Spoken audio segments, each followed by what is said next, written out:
one morning after my son was potty trained, and he was like no longer wore a diaper at night, so everything was fine, right? He was potty trained.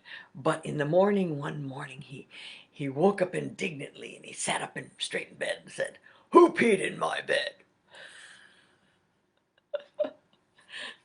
And all the other kids laughed and they said, "You did." But he couldn't believe it. He was potty trained.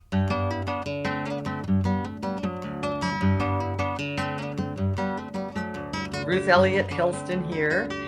Some interesting information for you today on a subject called denial. Subscribe so that I know that you're here, okay? Click on the bell. You'll be notified when I have new videos. What is denial?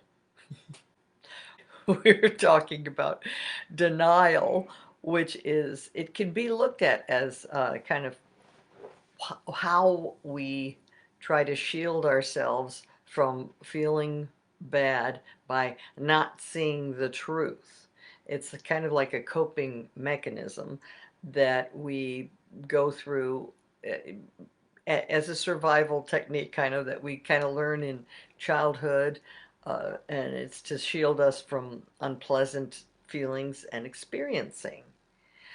And basically, it's kind of like, well, being an inventor.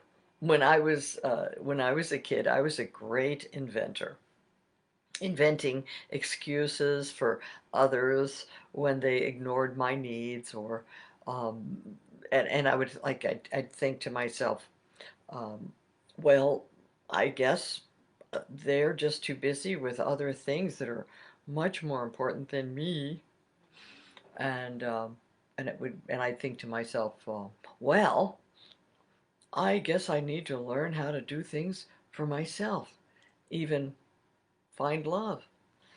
And so I was also good at inventing reasons for people's anger and bad behavior. Like, I'd think to myself, I just need to be quieter, more agreeable, and never need anything from anyone and learn to stay out of the way.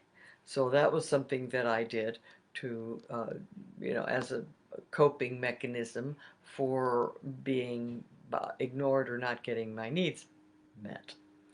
And I'd also think of reasons why it was suffering was actually a good thing for you. Um, and probably I'm supposed to learn a lesson from all this. It's helping me grow. It's helping me learn patience and good character, learning to forgive and being tolerant of others, and also I'll have lots of examples of how not to treat other people in the future.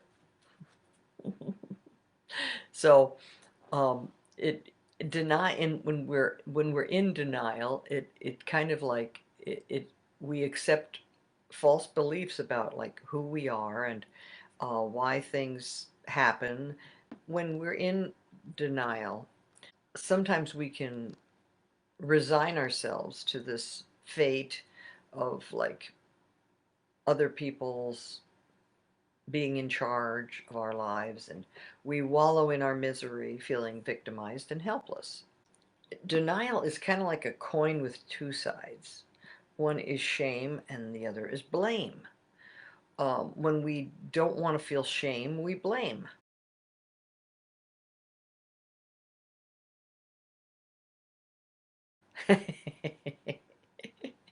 It was his fault that I was such a loser. And whatever, like with my son, who peed in my bed.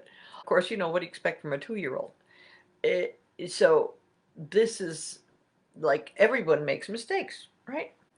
So denial is kind of like a mess that we ignore. It's kind of like when something gets spilled on the floor. If you drop, say, some egg or something on the floor, if you wipe it up right away, there's no damage. But if you don't pick it up right away, if you don't clean up your messes when they're freshly dirty, then you'll end up tracking tracking it into other parts of your house, and it'll get other things dirty as well. So denial actually, it only makes us think that the problem doesn't exist, but it really still does. We're not seeing the truth. It's kind of like a donut tire when you get a flat. It can get you someplace just temporarily so that you don't feel quite so, horrible, but in the end you have to change your tire.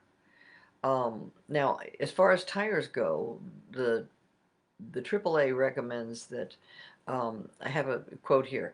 It says, driving on it longer than 50 miles can potentially damage other car parts, including the transmission. So if you drive on a donut tire for too long, then it can damage other parts. Just like when um, the purpose of denial is like a stopgap measure, and it works for a little while to, as a survival device to shield us from pain, we think. But once we see that it's not helping us and it's only hurting us to continue to use it, we can decide to finally make a real change, see the truth, and get a new tire. Something that will get us to where we need to go without further damage to our lives and our drives.